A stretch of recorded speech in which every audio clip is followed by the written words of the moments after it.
Good afternoon. Good afternoon, ma'am. I am Jocelyn Ronquillo, married at 2 children, and I have 2 children residing at Dampol, Plaridel, Bulacan. I have 1 brother and 1 sister. I'm the youngest of the family. I'm finished my high school. Okay, do you have any experience working as a domestic helper abroad before? No, ma'am, but in the Philippines, I have You have experience? experience Where? at Kamangyanan, Santa Maria, Bulacan. Okay, and what is the nationality of your employer? Chinese. Chinese. And they have children? Yes, ma'am. They have 3 years old and 4 months. Okay, so you know how to take care of a newborn babies. Yes, Do ma'am. you think if ever they will ask you if you can take care of a newborn baby?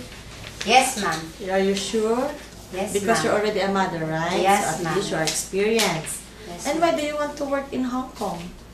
Because I can support my family and to give her future of my children.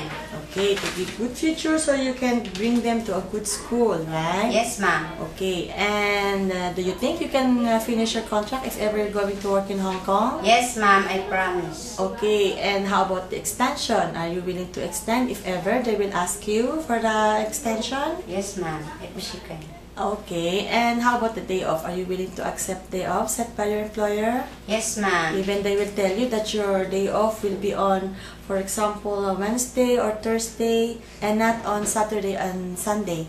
Yes, ma'am. No I'm fine with me. Okay, no problem with that.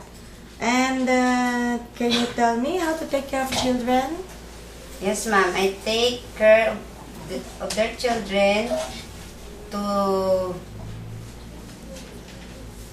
go to the school and assist with their assignment and play with them sometimes if we have no work. Okay, and how about the elderly? Do you know how to take care of them? Yeah.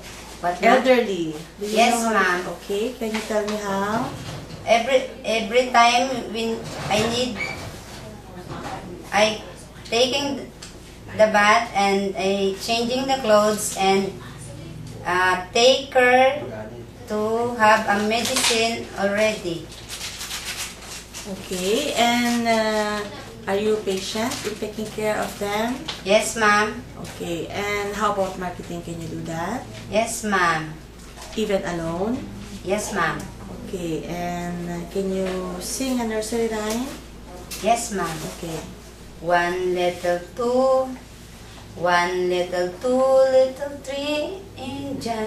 4 little 5, little 6, little Indian. 7 little 8, little 9, little Indian.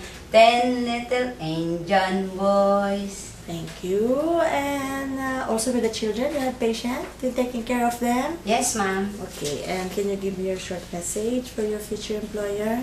Dear ma'am, if we hired me, I promise to be honest and hardworking and be responsible, and I finish my contract.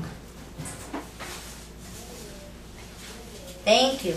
Okay, and can you promise that you will obey the rules and regulations inside the house of your employer? Yes, ma'am. And how about if you commit mistake, what are you going to tell them? I say sorry and I will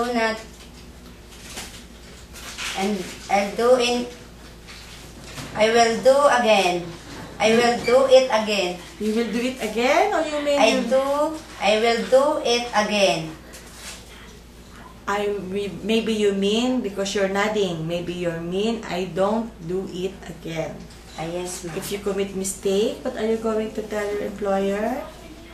I will not do it again. Okay, so to avoid using to avoid making mistakes, you can always ask your employer if you have questions. Okay?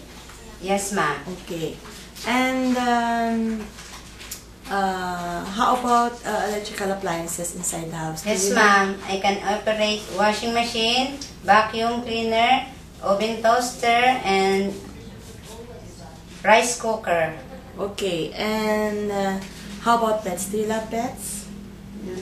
I don't like, ma'am, You don't like your wife? because I have phobia with a dog bites. Okay, that's fine. At least you said it. So at least your future employer will be they know it. They know your situation. Yes, ma'am. Okay. And riding the bicycle, do you know? Yes, ma'am, and motorbike. Motorbike. Okay. Yes, And how about the car washing? Can you do Yes, that? ma'am, Okay. because I have a car. Okay, you have car. Car. Okay, you have so at least you know how to very well how to clean the car, right? Yes, ma'am, Okay. I do. Okay, I think that will be all. Thank you and hope to see you soon in Hong Kong. Thank you, ma'am.